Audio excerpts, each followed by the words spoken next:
민수기 15장 1절에서 21절까지 말씀을 천천히 한 목소리를 읽겠습니다. 여호와께서 모세에게 말씀하여 이르시되 이스라엘 자손에게 말하여 그들에게 이르라. 너희는 내가 주어 살게 할 땅에 들어가서 여호와께 화제나 번제나 소원을 갚는 제사나 낙헌제나 정한 절기제에 소나 양을 여호와께 향기롭게 드릴 때에 그러한 헌물을 드리는 자는 고운 가루 10분의 1에 기름 4분의 1 흰을 섞어 여호와께 소제로 드릴 것이며, 번제나 다른 제사로 드리는 제물이 어린 양이면 전제로 포도주 4분의 1 흰을 준비할 것이요, 순양이면 소제로 고운 가루 10분의 2에 기름 3분의 1 흰을 섞어 준비하고, 전제로 포도주 3분의 1 흰을 드려 여호와 앞에 향기롭게 할 것이요, 번제로나 소원을 갚는 제사로나 화목제로 수송아지를 예비하여 여호와께 드릴 때에는 소제로 고운 가루 10분의 3 에바에 기름 반 흰을 섞어 그 수송아지와 함께 드리고, 전제로 포도주 반 흰을 드려 여호와 앞에 향기로운 화제를 삼을지니라. 수송아지나 순양이나 어린 순양이나 어린 염소에는 그 마리수마다 위와 같이 행하되, 너희가 준비하는 수요를 따라 각기 수요에 맞게 하라. 누구든지 본토 소생이 여호와께 향기로운 화제를 드릴 때에는 이 법대로 할 것이요, 너희 중에 그리하는 타국인이나 너희 중에 대대로 있는 자가 누구든지 여호와께 향기로운 화제를 드릴 때에는 너희가 하는 대로 그도 그리할 것이라. 회중 곧 너희에게나 그리하는 타국인에게나 같은 율례이니 너희의 대대로 영원한 율례라. 너희가 이러한 때도 타국인도 여호와 앞에 걸어하리라. 너희에게나 너희 중에 그리하는 타국인에게나 같은 법도 같은 규례이니라. 여호와께서 모세에게 말씀하여 이르시되 이스라엘 자손에게 말하여 이르라. 너희는 내가 인도하는 땅에 들어가거든 그 땅의 양식을 먹을 때에 여호와께 거제를 드리되, 너희의 처음 익은 곡식 가루떡을 거제로 타작마당에 거제같이 드리라. 너희의 처음 익은 곡식 가루떡을 대대에 여호와께 거제로 드릴지니라. 아멘. 잠깐 묵상하겠습니다. 혹시 요 근래에 구름 한 점 없이 맑은 하늘을 보신 적이 있으십니까? 요즘 하늘을 보면 구름 한 점 없는 날도 막지가 않습니다. 황사와 미세먼지로 회색빛 하늘이 되어버렸습니다. 아이들에게 하늘을 그리라고 한다면 아마 파란색이 아니라 회색을 칠하지 않을까 싶습니다.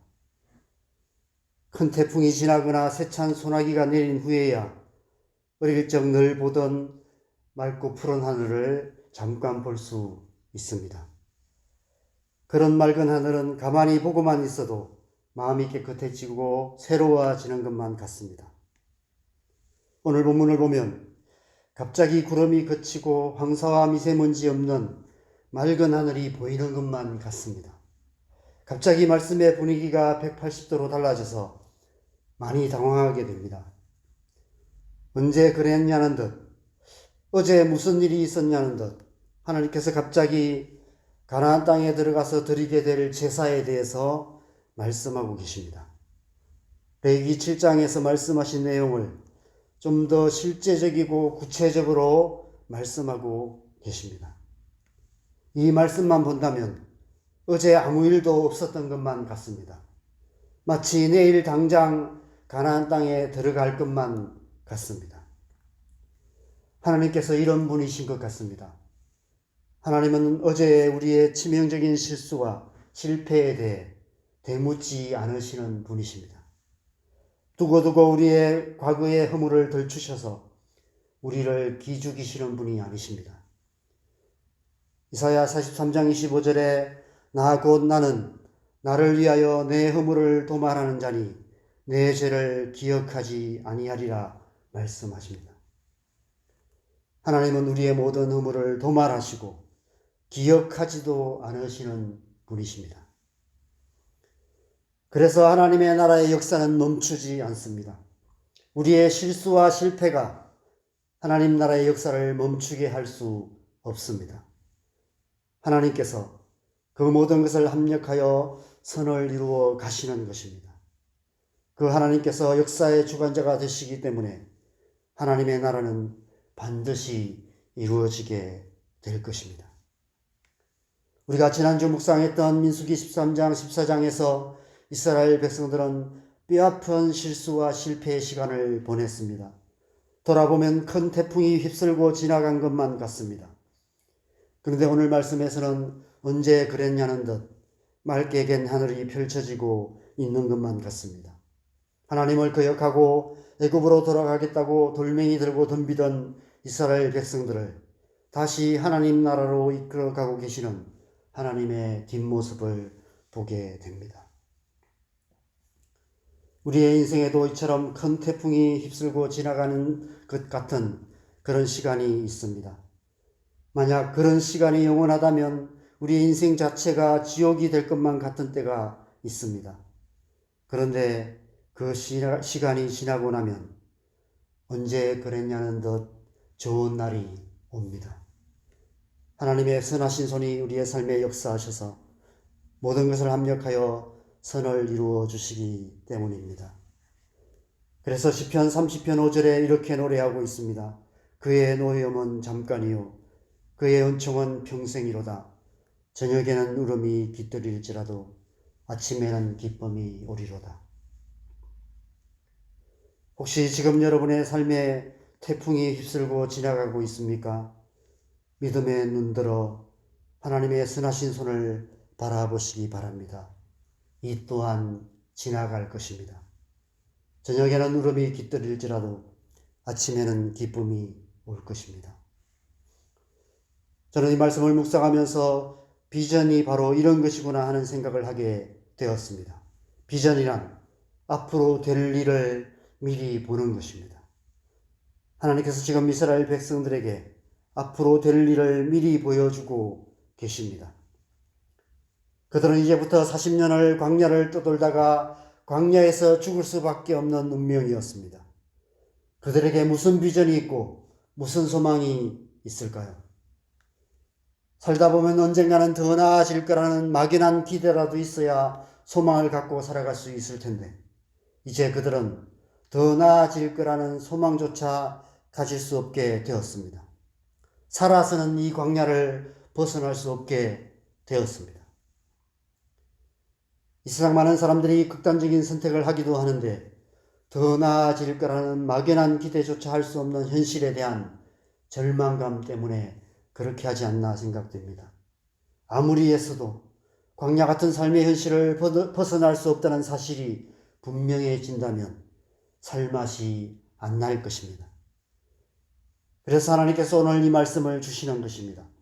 절망감에 빠진 이스라엘 백성들에게 약속의 땅에 대한 비전을 보여주시는 것입니다. 특별히 저는 이 말씀을 묵상하면서 모세에 대해서 생각하게 되었습니다.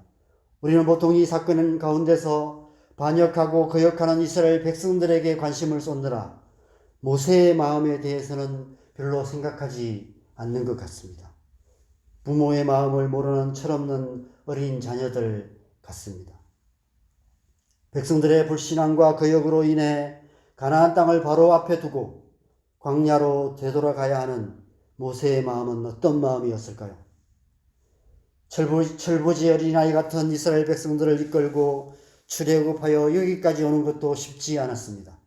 그런데 하나님의 목적지를 코앞에 두고도 그 땅에 들어가지 못하고 다시 광야의 길로 돌아가야 했습니다. 그것도 앞으로 40년의 광야를 이 백성들을 이끌고 다녀야만 합니다. 그의 나이 80인데 40년 후면 120세가 됩니다. 그때까지 살아있을지도 알 수 없습니다. 눈앞이 캄캄하지 않았을까요? 그래서 비전이 필요한 것입니다. 비전이란 눈앞이 캄캄하여 한 걸음도 내디딜 수 없는 암울한 삶의 현실에 하늘로부터 비치는 한 줄기 소망의 빛과도 같습니다. 하나님께서는 지금 이스라엘 백성들에게 무엇이 필요한지, 모세에게 무엇이 필요한지 너무나 잘 아셨던 것입니다. 그들에게는 비전이 필요했습니다. 비록 살아서는 벗어날 수 없는 광야의 시간을 보내야만 하는 운명이지만 그럼에도 불구하고 그 시간을 버티고 견디어낼 수 있는 은혜가 필요했습니다. 그것이 바로 비전인 것입니다. 너희가 이 광야에서 헛된 시간을 보내는 것만은 아니다. 너희는 지금 하나님의 나라의 비전을 향해 가고 있는 것이다 라고 하나님께서 하나님 나라의 비전을 보여주고 계시는 것입니다. 우리의 인생이 때론 하루하루 헛된 인생을 살아가는 것 같이 느껴질 때가 있습니다. 살아온 인생을 돌아봐도 그렇고 앞으로 살아갈 인생을 생각해도 크게 달라질 것 없는 것 같은 그런 삶을 살아야만 하는 것처럼 생각될 때가 있습니다. 너무 오랜만에 이런 속담을 써보는데 쥐구멍에도 볕들 날이 있을까 하는 생각이 들 때가 있습니다. 광야를 떠돌다 광야에서 소멸하게 될 이스라엘 백성들처럼 헛된 인생을 살다가 헛된 죽음으로 끝나는 것이 아닐까 하는 생각이 들 때가 있습니다. 그런 우리 인생을 향해 오늘 하나님께서 하나님 나라의 비전을 말씀하고 계십니다. 2절과 18절에 반복해서 이렇게 말씀하고 계십니다. 2절에 이스라엘 자손에게 말하여 그들에게 이르라. 너희는 내가 주어 살게 할 땅에 들어가서. 18절에도 이스라엘 자손에게 말하여 이르라. 너희는 내가 인도한 땅에 들어가거든. 하나님께서 쥐구멍에 볕이 들게 하고 계십니다. 우리가 우리의 인생의 광야 같은 시간을 어떻게든 견디며 살아가는 이유는 우리의 자녀들 때문인 경우가 많이 있습니다. 우리의 자녀들을 잘되게 하기 위해서라면 기꺼이 광야 같은 시간을 견디어내는 것이 부모의 마음입니다. 그것은 믿지 않는 사람들도 마찬가지입니다. 아마 이스라엘 백성들도 마찬가지였을 것입니다. 비록 자신들의 시대는 광야의 시대지만 그러나 자녀들의 시대는 반드시 약속의 땅 가나안의 시대를 살게 하고 싶은 마음이 그들 안에 있었을 것입니다.